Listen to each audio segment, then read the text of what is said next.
स्वागत है आप सभी का सीटेट 2023 एग्ज़ाम डेट को लेकर के सीबीएसई की तरफ से ऑफिशियल नोटिस जारी की गई है और बहुत बड़ा बदलाव हो गया है एग्ज़ाम में। जैसा कि आप सभी जानते हैं कि पहले ऑफलाइन मोड में यानी ओएमआर सीट पर आपको आंसर करने होते थे, ऑफलाइन मोड में एग्ज़ाम होता था। उसके बाद फिर बदलाव किया गया, ऑनलाइन मोड में एग्ज़ाम होने लगे। एग्ज़ाम कई दिन में चलने लगे, कभी कभी सर्वर में प्रॉब्लम होने की वजह से उस डेट के एग्ज़ाम दोबारा भी करवाने पड़ते थे। इसी तरह से कई अन्य समस्याओं के चलते फिर से बड़ा बदलाव किया गया है और अब परीक्षा ऑफलाइन मोड में ही होगी। और जैसे पहले वर्ष में 2 बार सीटेट का आयोजन होता था, उसी तरह से इस बार भी 2 बार सीटेट का आयोजन आप सभी को देखने को मिलेगा। जैसा कि आप सभी यहाँ पर देख सकते हैं, केंद्रीय शिक्षक पात्रता परीक्षा के 17वें संस्करण के पंजीकृत आवेदकों को सूचित किया जाता है कि अब परीक्षा ऑफलाइन मोड यानी पेन पेपर ओएमआर आधारित होगी।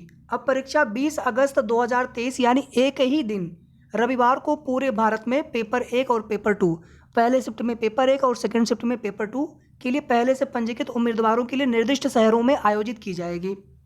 विस्तृत सूचना बुलेटिन, जिसमें परीक्षा पाठ्यक्रम, भाषा, पात्रता, मानदंड और अन्य प्रासंगिक जानकारी का विवरण सीटेट की आधिकारिक वेबसाइट पर पहले से ही उपलब्ध है। अब जो परीक्षा कई दिनों में चलती रहती थी ऑनलाइन होने की वजह से, अब वो परीक्षा केवल एक ही दिन में कराई जाएगी पूरे देश में। तो 20 अगस्त को एग्ज़ाम होगा, 20 अगस्त 2023 को।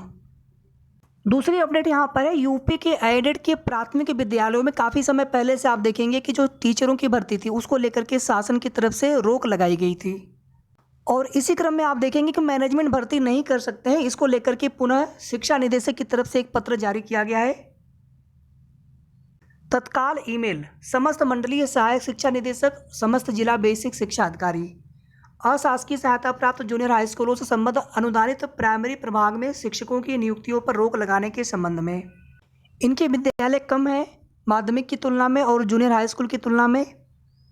यहाँ पे आप देखेंगे प्राइमरी प्रभाग में शिक्षकों की नियुक्तियों पर रोक लगाने के संबंध में शासन द्वारा निम्नलिखित निर्देश दिए गए हैं। चूँकि अशासकीय सहायता प्राप्त जूनियर हाई स्कूलों के साथ संबद्ध अनुदानित प्राथमिक विद्यालयों में शिक्षकों की भर्ती उत्तर प्रदेश मान्यता प्राप्त बेसिक स्कूल अध्यापकों की भर्ती तथा सेवा की शर्तें और अन्य शर्तें नियमावली 1975 के अनुसार की जाती है। संप्रति उक्त नियमावली में संशोधन की कार्रवाई विचाराधीन है।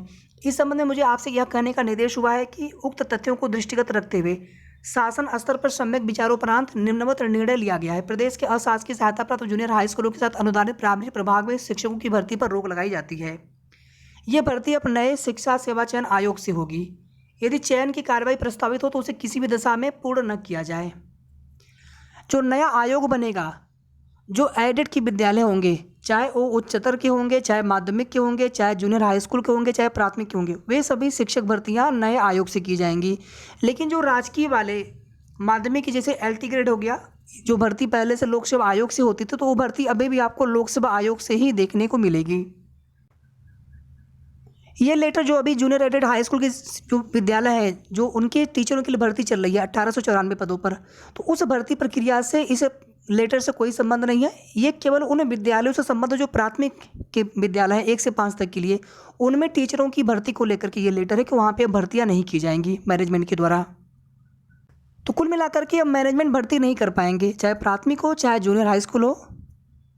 तो भर्ती तो सरकार ही कराएगी, अब चाहे जितने भी पदों पर कराएं।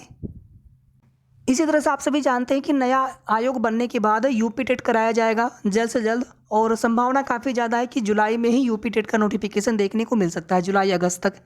और इसी वर्ष लोकसभा चुनाव से पहले एक बड़ी प्राथमिक शिक्षक भर्ती का विज्ञापन भी देखने को मिल सकता है। बाकी देखिए, सब कुछ है शासन के हाथ में, शासन के ऊपर। फिर भी हम लोग उम्मीद कर सकते हैं जब बीएड के कोर्स कराए जा रहे हैं, डीएलएड के कोर्स कराया जा रहा है, यूपी टेट होगा, सीटेट हो रहा है, तो टीचर की वैकेंसीज भी निकाली जाएंगी गवर्नमेंट की तरफ से। अब भले ही ये भर्तियां हर साल ना आए, 4 साल 5 साल पर जिस तरह से भर्ती अभी हो रही है इस तरह से भी आए, लेकिन भर्तियां तो आएंगी ही। तो तैयारी करते रहिए, क्योंकि आने वाले समय में कंपटीशन भी आप सभी को काफ़ी ज़्यादा देखने को मिलेगा। धन्यवाद।